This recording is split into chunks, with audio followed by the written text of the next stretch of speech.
ఏ సందర్భంలో నీ దేవుడు గుర్తొస్తున్నాడు?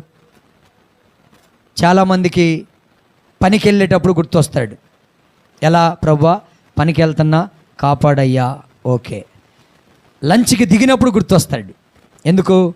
అన్నం తింటున్నాను ప్రభువా, ఈ అన్నం ఇచ్చినందుకు. ఓకే.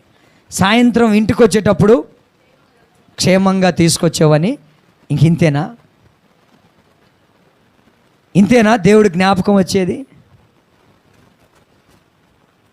అంధకార స్థలములలో నువ్వు ఇరుక్కుపోయినా, శత్రువులు నిన్ను చుట్టుముట్టినా, అనేక మంది నిన్ను ఇబ్బందులు పాలడానికి అనేక ప్రయత్నాలు చేసినా, నీ దేవుడికి మొరపెట్టుకోవడానికి ఆయన్ని జ్ఞాపకం చేసుకోవాలి. హల్లెలూయా.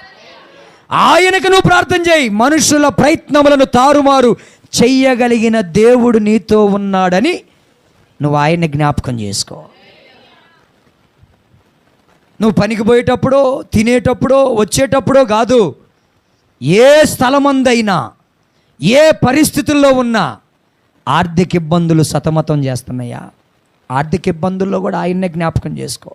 రోగం నిన్ను ఇబ్బంది పెడుతుందా? రోగము నిన్ను కలవర పెడుతుందా? రోగం కలిగినప్పుడు కూడా ఆయన్నే జ్ఞాపకం చేసుకో. ఇదిగో శత్రువులు నలుదిశలా నిన్ను ముట్టడి వేశారా? ఎక్కడ నీకు ఆధారం లేదా? ఆ స్థలంలో కూడా జ్ఞాపకం చేసుకో.